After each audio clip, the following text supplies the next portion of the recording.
Welcome to Mad Money. Welcome to Cramerica. Other my friends, I'm just trying to make you a little bit of money. My job is not just to entertain, but I'm doing some teaching tonight. So call me at 1-800-743-CNBC. Tweet me at Jim Cramer. Let me tell you why I do this show and why I wrote How to Make Money in Any Market. For most of my life, pretty much everybody in America recognized that picking individual stocks was a fantastic way to get rich, as long as you did it right. Not everybody agreed on the right way to do it, but practically everyone accepted that it was certainly worth doing. Then the dot-com bubble burst in year 2000, and picking individual stocks suddenly went out of style, at least for regular people. Suddenly, there was a new conventional wisdom on Wall Street, the conventional wisdom of index fund supremacy. Almost overnight, legions of experts, backed up by an endless parade of non-investing journalists, came out of the woodwork making a pernicious argument that you are either too stupid or too imprudent to manage your own money. They claim that it's more or less impossible to consistently beat the market, so you might just as well park all of your money in an index fund that mirrors one of the major averages, like the S&P 500. The more extreme index fund absolutists like to say that no one can consistently beat the market, and if anyone looks like they can or says they can, it's pure luck. That means picking individual stocks is nothing more than gambling, where you have no edge. So why not settle for an index fund that can consistently give you 8 to 10% annual return? Sure, you won't get rich, but you'll steadily make money over time. I like that. After the dot-com bust and then the financial crisis, that argument became pretty darn compelling. This is the ideology, though, that is absolutist, and for that, I think it's wrong. I've been fighting it since Mad Money first went on the air. Why? Because as I explained in How to Make Money in Any Market, it doesn't work. If you're willing to do the homework, and it's never been easier to learn about the companies behind your stocks, individual stocks can change your life. They can make you rich in a way that no index fund ever could. And it happens. I have seen it endlessly with my own eyes. And hey, it's absolutely possible to beat the averages. Take the S&P 500, the benchmark of all benchmarks. There are 500 stocks in the S&P. Most of them are not all that good. In fact, at any given moment, I don't think there are 500 good stocks in the entire market. So when you buy an S&P 500 index fund like the SPY, the SPY, you're buying the good with the bad, which brings me to the unvarnished truth. You will most likely not get rich just by owning index funds. That's why I still recommend putting 50% of your savings in an index fund. I'm a believer. But that's purely as a hedge against the mistakes that do inevitably occur when you manage your own money. Picking stocks is higher risk than owning an index fund, so you need the index half as backup. But at the end of the day, an S&P 500 index fund is merely an amalgamation of a few good stocks with a lot of mediocre ones and plenty of flat-out bad ones. The stocks of fresh-faced wonders regularly get added to the index, but they're still outweighed by everything else. And that's the crux of my argument. If you follow your nose, eyes, and ears, if you know how to look for opportunities, then I believe you can trounce the indices. But if that's the case, how did index fund supremacy become the conventional wisdom? Simple. There's a whole industry of financial advisors who can't afford to waste time focusing on you, focusing on regular people. That's not where they make their money. So the most responsible thing they can do is tell you to park your money in an index fund. You'll do okay. Certainly better than you would keep it in cash or a checking account or a money market fund. And the financial advisor never has to hear from you again. I'm not saying this to blame those guys. I was one of them. It's not like the professionals are out to get you. Even if they wanted to help you, they can't because, you see, you're not rich enough. In my years at Goldman Sachs, I spent a lot more time trying to find billionaires to advise than helping regular people with their money. We called it elephant hunting. We were looking not for families with hundreds of thousands or even millions of dollars, but with hundreds of millions of dollars. And this was back in the 80s when $1 million went a lot further than it does now. It takes just as much time to service someone with a small pot of gold as it does to help the oligarchs, which is why these firms devote so much time to helping the extraordinary wealthy, so little time to help everyone else. Unfortunately, our financial regime in this country is actually a lot like our healthcare system. It's impenetrable and it caters to the wealthy. Anybody else has to hope that their provider has an ounce of knowledge and enough empathy to share it with you. The difference is that it takes years to become a doctor, but it's much easier to become your own portfolio manager. An index fund is what the financial doctors prescribe when you don't have top-tier insurers. It's the best they can do under the circumstances. But you can do better on your own. as long as you're willing to put the work in. While I respect index funds for what they are, they'll never give you enough juice to get you to really where you need to go. Consider them insurance against your individual stock portfolio blowing up in your face. They're a bit of a safety net. Your real gains, though, will come from the other half of your holdings, which I recommend putting in 5 individual growth stocks across a diversified set of industries and 1 non-stock hedge, like maybe gold or even crypto. The S&P 500 is the average choice. The stocks in the index are not selected for their greatness. They're selected because they mirror American business. The keepers of the index don't put a premium on growth stocks, even though growth stocks have historically been the best performers. Again, I don't blame them, because that's not the point of the S&P 500. But I do blame the people who insist that index funds are the best you can do. While there are some growth indices out there, I don't want you to own good growth and bad growth. I only want you to try to find the best growth companies. Those are the ones that, historically speaking, are most likely to make you rich. Sticking purely with the index funds will only make you average. Of course, it's better to be average than broke, which is why I still advise putting half of your savings in an index fund like the SPY. But you need to use the other half to go after bigger gains.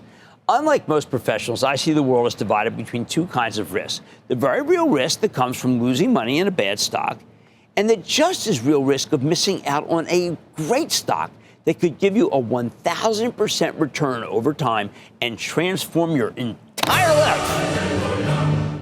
Unlike the index funds evangelists, I think you can walk with an index fund and chew bubblegum with individual stocks at the same time. Here's the bottom line. Like I explained in How to Make Money in Any Market, putting some money in an index fund isn't bad advice. It's a good way to play it safe. But most people can't afford to purely play it safe unless they're already rich, which is why you have to put the other half of your holdings in the mix of individual stocks that you choose and a non-stock hedge. How to pick them? Stay tuned, and you'll find out. Let's go to Jacob in New York, please. Jacob. Hope all is well. My name is Jacob Green. I've been a fan of the show for a long time now. I'm from Long Island, New York. I'm in my sophomore year at Penn State as a finance and accounting major at the Steele Business School. I'm hoping to break into Wall Street one day. That's You were fantastic. the one that got me excited to start investing, actually. My Well, dad Mr. Steele got me excited in book. investing. I'm sorry, but he was a great man. He was a great man. How can I help? Yeah, so I had a question for you. I wanted to hear your advice on how should a young retail investor structure their portfolio to take advantage of long-term growth through ETFs and solid stocks, while still leaving some room for riskier short-term trading to keep things exciting. Okay, I'm not so interested in the short-term trading. I understand you might want to do that. I think you go with the highest growth stocks. You just really have your whole life ahead of you to be. It'll make a lot of money. So let's load up with an index fund, but then highest growth stocks, and then pick one stock that you think is really speculative. And it doesn't work, you get another one. But we're going to go for gusto. We're going to go for the best early on and let them compound. I want to go to Glenn, Illinois. Glenn. Jim, I think you just answered my question. My question is, a number of times in the past I've heard you say that you really like buying individual stocks, and you seem to kind of dismiss the idea of being in mutual funds or ETFs. I was curious why you feel that way. Okay, well, let's be sure. I have a huge amount of money in index funds and ETFs. I am not against them. I am saying that I am a throwback to the way it always was before people went nuts with index funds. I like to have a mixture of both. I can't own stocks myself, so of course I own mutual funds and I own ETFs. But I just think they're part of the mosaic, not all. That's my bias. The people who like only index funds, I call them into question. I am willing to coexist with them, but they're not willing to coexist with me. Let's go with Craig in New York, please. Craig. Hi, Jim. Craig. It was great to meet you at the ALS fundraiser last month. Oh, thank you. That's such an important cause. It's just such an important cause. Sure We got to lick that disease. Wow. How can I help you? Tom is a good friend. Oh, I have a large capital gain in my non-qualified account. Reduce the risk. 20% long-term capital gains.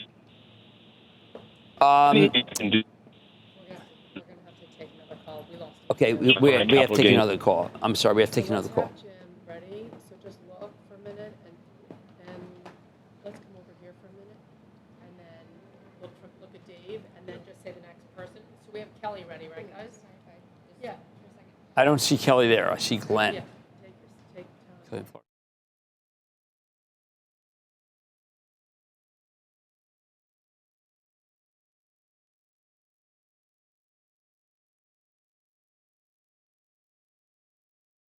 3. Kelly in Florida. Kelly, Yes, sir. you're up. Sure.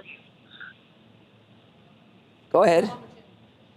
Okay. You're on with Jim, Kelly. Thank you for taking my call, Mr. Kramer. I have a question on your philosophy on stop sell orders and trailing stop orders. When do you use them, and what percentage you should set them at? Well, I am always reluctant to use stop orders because sometimes what happens is you just blow right through your levels and end up with the worst price of the day. You're at the mercy of the market. I like to do set limit orders, and I think that way you will never come up with something that says, how the heck did that happen to me? All right, I'm not saying owning an index fund isn't a good idea. I love it. But you'll only make real money if you pair that index fund with some high-quality stocks, like we used to do before people went nuts owning just mutual funds that are that levered only to the index. On Mad Money Tonight, I'm teaching you all about how to make money in any market, starting with how I came up with my famous investing acronyms and how you can find out some of these on your own. Then if you pick your own stocks, you have to have an edge. I'm giving you one mantra to keep in mind that'll save you from embarrassment and losses. And there's plenty of stocks you can buy, but there are definitely others you should avoid. I'm running through the list of pitfalls that you should stay away from when looking for names to add to your portfolio. So stay with Cramer. Don't miss a second of Mad Money. Follow @Jim Cramer on X. Have a question? Tweet Cramer. #MadMentions. Send Jim an email to madmoney@cnbc.com or give us a call at 1-800-743-CNBC. Miss something? Head to madmoney.cnbc.com.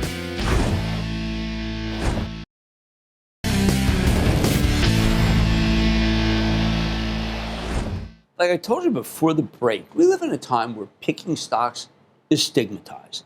The most respected experts in the industry are always telling you to own index funds. And for the most part, the big boosters of individual stocks often love to promote the most speculative stocks in existence. Insanely high-risk stuff that often blows up in your face. Tonight, I'm coming out here to advocate something very different. Good old-fashioned growth stock investing. Today, this is widely considered heretical. But for most of my lifetime, it was the most orthodox opinion on investing, and it did well. I'm just trying to teach you what generations of investors knew to be self-evident. Unfortunately, these days, the sophisticated operators love to tell you that people are too stupid to manage their own money. I find it insulting. But I've got to tell you, when you look at the history, it's not that hard, as long as you know how to stick to your guns. This is my thesis, by the way, and how to make money in any market. In every market, there are leaders. These are what I call hero players. We must strive to find, and man, sometimes they're incredibly obvious to find. Of course, I've had plenty of clunkers in my day, but with the power of observation, some curiosity, those are the two things you need. You can absolutely identify some of these phenomenal winners. And when you find a hero player, even if it's just one stock in your 5-stock portfolio, that's enough to produce some tremendous life-changing returns, and maybe far outpacing the S&P 500. Let me give you a little history lesson. Back on February 5th, 2013, on this program, I introduced the term FANG. That was Facebook, Amazon, Netflix, and Google. And I urged people to invest in the 4 FANG stocks right then and there. And I really pushed it so hard. I pushed it many, many days, many, many years. The acronym was the culmination of an idea I developed with the trader and analyst Bob Lang, who worked with me at TheStreet.com.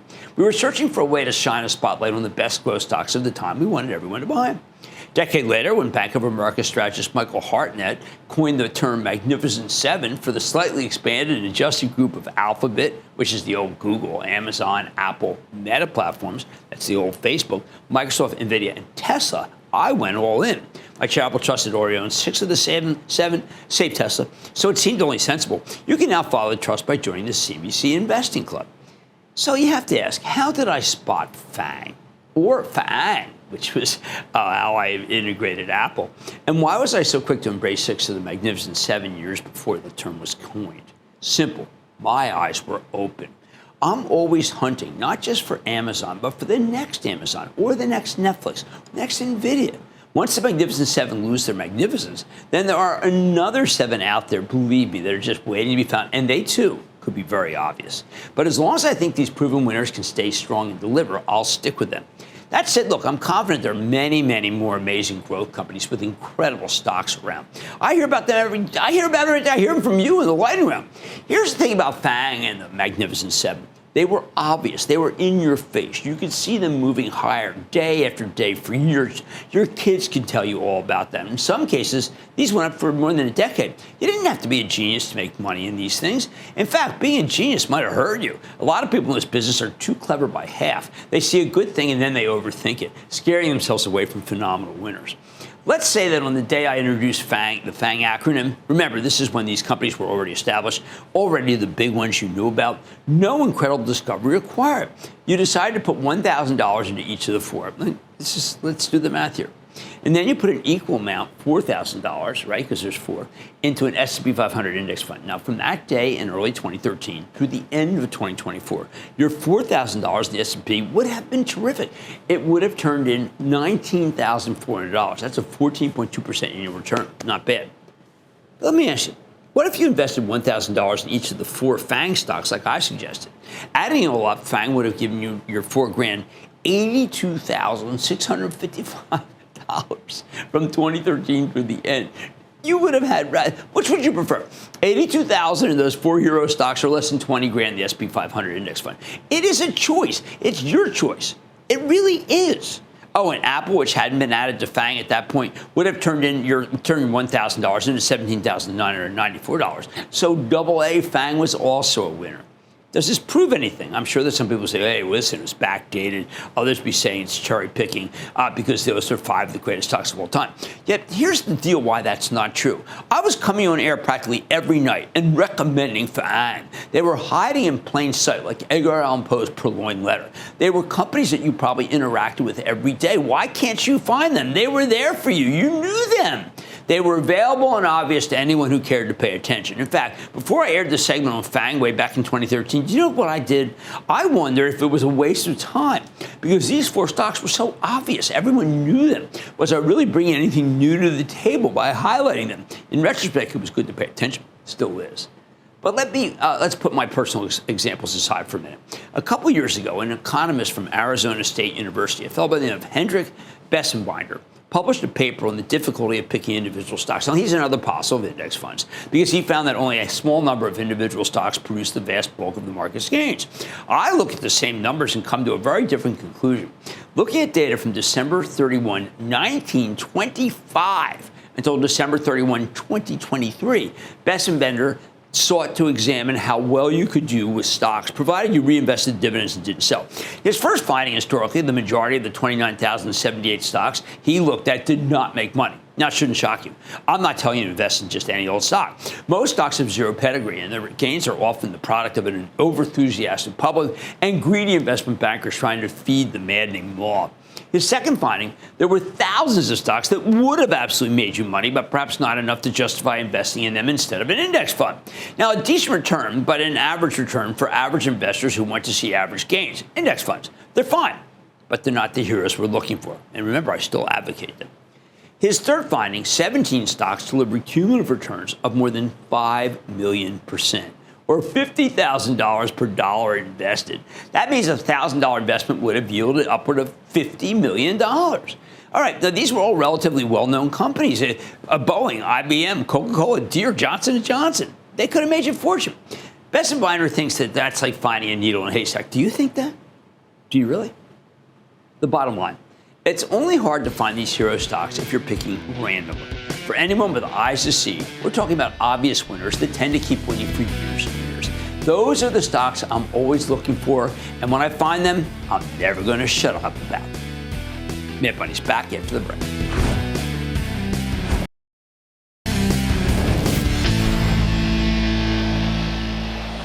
All night I've been making the case for picking individual stocks rather than parking all of your money in an index fund that mirrors the S&P 500. As I point out in How to Make Money in Any Market, very few stocks generate tremendous long-term outperformance, but the ones that do rarely come out of nowhere. They tend to be obvious, high profile, usually in the kind of business that you regularly interact with in your everyday life. But, this is a big but, If you're going to pick your own stocks, you need to have an edge. When I got started in this game, it was much harder to access information, which made investing a real headache, very time-consuming. At the same time, though, it was also much easier to get an edge, to know something that other investors don't, because there was all sorts of data buried in places that no one would ever look. These days, everything is on the internet. A few search queries, maybe a little dialogue with one of the chatbots, and you can access most of what's relevant that you need to pick a stock. You barely even need to think about it. In my day, it was very different. When I first started picking stocks, I was working at a thing called the American Lawyer in New York City. I moved from the backseat of my Ford Fairmont to my sister's couch. I was able to put away a little money. So I opened a brokerage account and started reading articles in business publications. Back then, I was always keeping an eye on stocks with low dollar prices, single-digit names, because I assumed I'd get more bang up for my buck if I could buy more shares at once. God, I was young. But back then, you had to speak to a human when you placed an order, and I didn't want to embarrass myself by saying I wanted to buy 7 shares or something. I could imagine the broker on the other end snickering to herself, laughing at me while I was paying my 2% of the trade during commission, a couple bucks perhaps. Now, most brokerages charge you no commission at all, and you can do it all without ever speaking to a human. Of course, I had no idea what I was doing when I got started. My first stock called American Agronomics. It was a Florida-based company built around orange groves. The American Lawyer had Forbes sent to its library, and I figured nobody knew stocks better than Forbes, right? Forbes recommended the stock. What could be better than owning an orange grove? People are always going to be drinking orange juice, right? Keep in mind, this was a few years before Trading Places, an all-time great comedy with Eddie Murphy and Dan Aykroyd, where the bad guys lose a fortune trading orange juice futures. But I don't think Eddie Murphy was even on Saturday Night Live at that point. So I bought 10 shares of American Agronomics for $10 each. Then I sat back to watch the magic happen. Well, almost immediately, Florida had a rare flash frost, and the stock almost went to zero. Desperate to make money, I dug deeper until I could find a stock that sold for an even lower price again, so I could buy even more shares. I returned to Forbes, and this time I found a stock called Bobby Brooks. It was a women's fashion company. As little as I knew about growing oranges, I knew even less about women's fashion. Didn't matter. At just $2 a piece, I mean, I bought 100 shares. How much could I lose? How about everything? Soon after I bought the stock, it started slinking lower and then lower again. Bad selling season, wrong close, bankruptcy. Yikes! I remember thinking that the saving grace of the stock market was that a declining stock can't go below zero. In retrospect, given that I knew nothing about women's fashion, I deserved to lose everything, didn't I? And that's why I decided my mistake was not knowing more, much more, about these companies than what I read in Forbes. These articles were meant to be a starting point, yet I was treating them as an end point, the last thing I looked at before I pulled the trigger. I'd done no research on either stock, and I couldn't figure out where to start. I was close to giving up until I got a call from a childhood friend who told me that there's some hiring going on in the neighborhood that I was in Philadelphia. He told me that a local fastener company, Screws Bolts, was looking for workers. It was called Standard Press Steel, SPS. Almost 80 years in business at the time. He suggested maybe I should take the job. It was much better than the money I was making as a journalist, although that's a low bar. I didn't take the job, but you know what? I recognized what my friend was telling me as useful information. Standard Press Steel was hiring. That must be doing well. The stock was at 35. I had to wait until I could replenish my coffers enough to buy 5 shares. Before pulling the trigger this time, I decided to learn a little more about the company. Was it making money? Was it losing money? Here's a simple lesson. When a company's got so much business that it needs to hire more workers to meet demand, that's a good sign. But that was all I knew, so I decided to hit the books. I found a kind librarian in New York City's giant flagship library who passed me off to a second librarian who knew something about business. She explained to me that public companies had to file anything important that they did with the Securities and Exchange Commission, or SEC. She sent me to a separate library in a separate building that had those filings. There was no central index of anything back then. No search query, no recent information. I was flying blind. All I knew was this company, SPS, needed more workers. I decided, you know what, that's enough. I bought my 5 shares, stock immediately jumped, and I made $15. That didn't make up for my previous losses, but I decided it was terrific to make some money in stocks. I sold it. Looking back, I should have stuck with it. SPS was eventually bought by Precision Castparts, which in turn was bought by Berkshire Hathaway. After I sold my shares, I analyzed what I'd done right and what I'd done wrong on these first 3 trades, something that's become a ritual for me on every trade. On the first 2, American Agronomics and Bobby Brooks, I was basically just relying on journalists who were relying on sources who wrote articles that they thought were right. I liked the orange grove stock because I figured that people would always drink orange juice. What kind of edge was that? I also liked that it was only $10, but that was irrelevant. As for the flash frost that wiped out the orange harvest, I lived in Florida. I'd even covered a couple of these freezes for the Tallahassee Democrat right out of school. No excuses there. My Bobby Brooks trade was a pure revenge trade because I was trying to make back the money I lost, but it turned out to be a revenge against myself. I knew nothing about women's clothes, nothing about the cut, nothing at all. I didn't even know how to read the numbers, not that I looked at them. What did I know to win in SPS? I knew something that wasn't widely known, at least back then. I knew they had more business than they expected. It wasn't everything, but it was something that few outside my neighborhood would have known. I had an edge. Which brings me to the bottom line.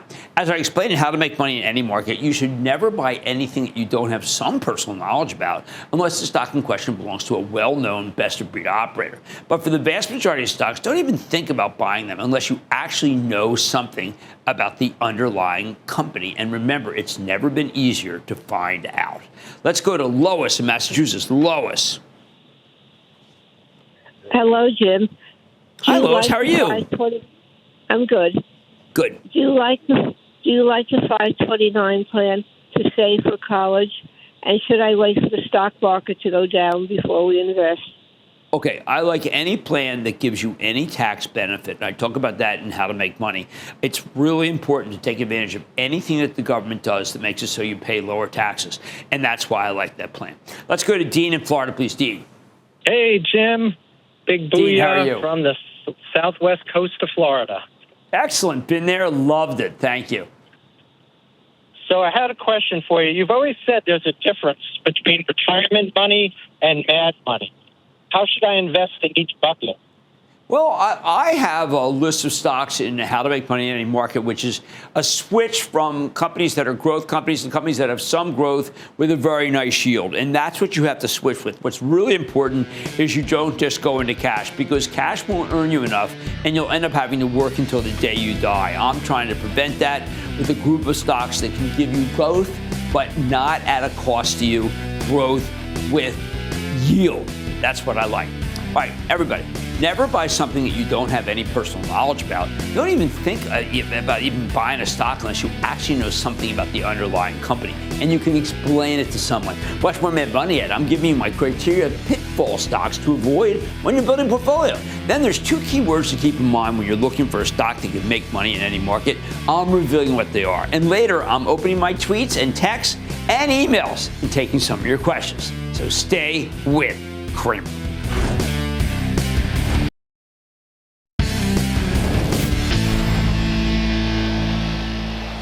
All night, I've been making the case for my new investing playbook. Put half your money in a cheap index fund, and then put the other half in a portfolio of 5 individual stocks and 1 non-stock hedge, like gold or Bitcoin. This is all laid out, by the way, on how to make money in any market. So far, we've been talking about why it's worth picking individual stocks, but now I want to talk how you do it. As in, what the heck are you supposed to identify the 5 stocks that are worth owning in your portfolio out of thousands of stocks that trade in the United States? What you want, big picture, are stocks that meet 2 criteria. They need to be observable, meaning you can see what the companies do, and they need to be doing something that you're genuinely curious about. Is it really that easy? Of course not. But those are the first 2 questions you need to ask, because if it's not observable and it's not something you're curious about, then how will you ever put in the time to find out if it's even worth owning? Believe me, you'll stop. Now, say you're getting started and you spot a company that jumps out as a winner. You can feel it in your bones. But let me be blunt. Odds are you're wrong. Right here is where most people make the worst mistake. They somehow feel that they know more than the market does about a given stock without doing any research whatsoever. The truth is, you'll never know more than the market does unless you have inside information. But if you trade on inside information, you're going to go to prison. Like I mentioned before the break, though, you should have an edge when you invest in something. But these days, that edge likely won't come from knowing information that others don't. So again, you're never going to know more than the market, but that's not necessarily because the market's constantly making mistakes and judgments. See, your edge comes from being right about something that Wall Street is wrong about. Before we dive into the details, though, I want to help you steer clear of some pitfalls. Frankly, you can make the process of stock picking a lot easier by first filtering out what's not worth owning. And at any given time, there are a lot of groups that simply don't make the cut. For example, you've got these cyclicals. Those are the boom and bust companies that are more or less hostage to the broader economy. Their earnings fluctuate like crazy. Think the full-price retailers or the suppliers of building materials or discretionary entertainment companies. If the economy is good, they thrive, right? But in bad times, look at the materials companies, the ones that make steel or copper or chemicals or paper. Their earnings per share are incredibly volatile because they're joined at the hip with the broader economy. I don't like that. The stocks of these cyclical companies are worth buying when the economy is real ugly and then worth selling when the economy is red hot. And in the end, though, I see them as two-way stocks. And as I explained how to make money in any market, we want one-way stocks that can thrive even in a bad economy. Even the best of the cyclicals are hostage to these economic forces. They're not what we're looking for long term. Second group, companies that are meant to go up slowly over time, but might be overcome by sudden churns in interest rates of Fed policy. Think the banks, insurance companies, lenders. We call them the financials. Again, there are times when the financials can make you big money, but they can also be overthrown by events that they have no control over. Financial institutions can vanish overnight, like they said, like somebody did during the S&L crisis from 1988 to 1992. They're the first stocks to get crushed in a downturn because they have exposure to credit risk and can suffer crippling defaults when borrowers lose their jobs and can't afford to repay. They're the first to sink during an inflation scare, too, because that causes the Fed to slam the brakes on the economy. In other words, the financials are not stocks that can make you money in any market. Third group to avoid, fleeting companies with no earnings that are strictly conceptual. Typically, a third of the stocks I get asked about fall into this category. Most of them lose gobs of money and will never amount to anything. But when Wall Street's in love with speculation, their stocks can soar. Unfortunately, these ultra-speculative plays always come right back to earth when the stock market takes a turn for the worse. They are stocks that work only in bull markets. Fourth group of stocks that present themselves as growth vehicles, but suffer from a severe case of what I call LSD. Not the drug LSD. LSD is Wall Street's peak for low single digit, as in low single digit growth rate. Many consumer packaged goods companies fall into this category. In the old days, we called them safety stocks because they tend to have high dividends that would protect you during a downturn. These days, though, they don't seem to give you much protection at all. All you get is mediocrity.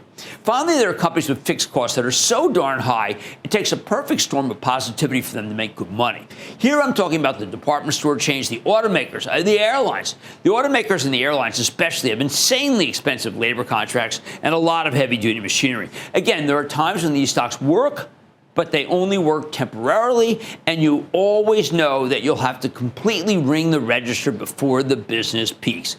So here's the bottom line. As I said before, the only real defense in the stock market is consistent growth.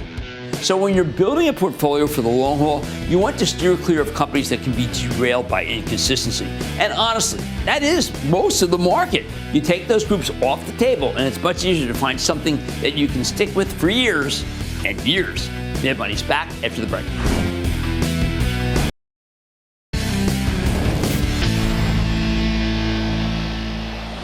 Like I told you before the break, there are all sorts of stocks that only work under certain situations.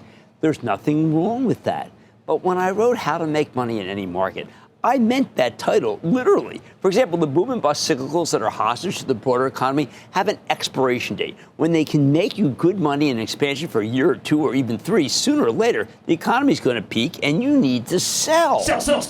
Because owning the cyclicals into a recession is a recipe for disaster. So what cohort can make money in any market? What we're looking for is something called secular growth. Now, that has nothing to do with separation of church and state. It's an economic or scientific context. Secular just means extremely long term. You want companies that can put up strong revenue growth year after year after year with expanding gross margins that translate into terrific earnings. You want something that can do that for years, for even decades, regardless of the economic backdrop. These are the companies that can survive a dramatic uptick in interest rates or a severe slowdown in the economy, which is what usually comes after those rate hikes. What exactly allows a business to survive a massive rise in interest rates? Simple. If your company doesn't need to borrow money and its customers don't depend on financing to make the purchases, then it doesn't have to worry about interest rates. When the meme stock guys pushed AMC, the movie theater chain, as a turnaround play, I knew the stock would have a limited shelf life because the balance sheet was heinous and the company needed to borrow too much money to get back into growth mode. That doesn't mean I'm against all companies that borrow money. That would be absurd. Amazon and Tesla borrowed vast sums of money when they were getting started, but they both had massive opportunities in front of them. Very different from, say, an AMC, which was borrowing money just to stay afloat. For that, you need to examine the balance sheet and the cash flows. You can look this stuff up yourself, but honestly, if you ask the AI chatbots, they're surprisingly helpful when it comes to doing just that, to balance sheet questions. That said, better ask more than one chatbot to play it safe, because even the best of them they're not totally reliable. I find that to be the case every day. That aside, I told you secular growth stocks need two things: the ability to survive high interest rates and the ability to survive and even thrive during a recession. So let's talk about the recession side of the story. If you want to know how a business handles the slowdown, just check the history. How did it do during the Great Recession after the financial crisis? How did it do during the brief COVID recession that came out along when the Fed started aggressively raising interest rates in March of 2022? Even if the stock in question got clobbered, I'm not too worried as long as it was able to bounce back rapidly once the stock market found its footing. And look, once you find a company that can handle higher rates or a weaker economy, like the Magnificent Seven, you've got my blessing to buy those stocks, even if they look expensive, with high-priced earnings multiples. Wall Street's willing to pay through the nose for consistently strong earnings growth, and you know what? You should too.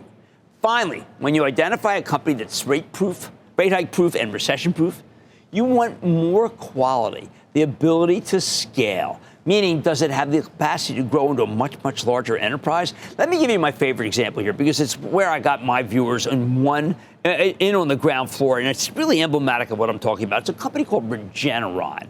When CEO Len Schleifer came on Mad Money in April of 2005, he was one of our first guests.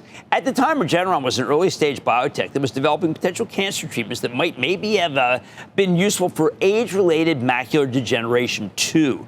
Back then, the stock was trading at less than $5, and I told you it was worth speculating on. Hey, maybe better than an index fund.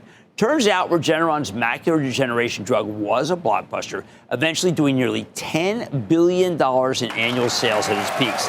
This is the great thing about biotechs. When they hit it big, they can transform a tiny development stage company into a pharmaceutical powerhouse. If you invested just $1,000 into Regeneron when Len first came on the show in 2005, you would have had over $1,500 by the end of 2024. And that's what I mean by having the ability to scale. So here's the bottom line. When you're searching for stock picks, as I tell you, in how to make money in any market, you want great secular growth stories that can handle high interest rates or a weak economy and have the ability to scale, meaning you can see how they might eventually grow into something enormous. Those are the kinds of stocks you can own for years or even decades, racking up tremendous gains as long as you regularly do the homework so that you can bail if something ever goes really wrong or stay long for the glorious compounding ride. Stick with Cramer.